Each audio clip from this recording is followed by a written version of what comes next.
Jennifer Saarinen. I'm an educator with the Bristol-Warren Regional School District at Kickamuit Middle School as a 6th and 7th grade math teacher.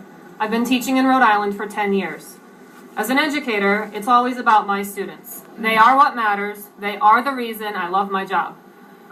I recognize that marriage is a matter for grown-ups, but I'm here today because I can see how Rhode Island not allowing same-sex couples to marry has a negative impact on the students in my classroom in many ways. My middle school is located just 0.8 of a mile from the Massachusetts state line. The question has been raised more than a few times by my students in the last 10 years. We're so close to Massachusetts. Why doesn't Rhode Island let gay people get married? I'm left to say because our state government doesn't allow it. But they're 6th graders. I'm not left off the hook. They ask why.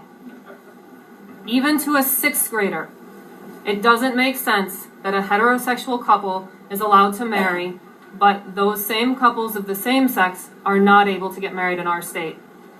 When you make laws that treat gay and lesbian people differently than other people, you send the message to our students that it's okay to treat gay and lesbian people unfairly.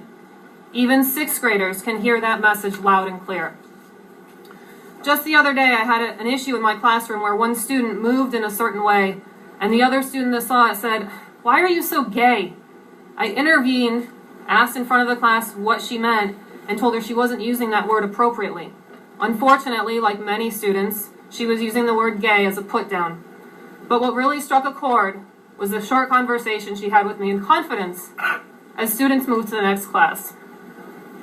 She said, "I wouldn't want someone to say that to me. I'm probably the one that's the most gay here." I'm sorry. She was hurting somebody with the very words that she didn't want to have said to her. It made me really sad, as you can tell, to see such a young person who had internalized these kinds of negative attitudes about gay and lesbian people. As an educator who's interested in knowing what makes my students tick, learning more about their families and what happens when they're not in my classroom is really crucial, because that's what's important to them. And it's more about what happens outside of school and the success that they can bring to the classroom. But I often find that when I'm gathering student information about families from students who come from same-sex parents, it's difficult to get the information because those students don't feel as though the school environment is a safe place for them to openly share. A few years ago, I had a student who really was excited to enter the 6th grade. She'd been full of smiles for the 3 weeks leading up to open house. But the night of open house, she came with her family and she was in tears. She didn't want to come up and say hi to her teachers. And I could see it in her eyes because her mom and her mom's girlfriend were standing behind her.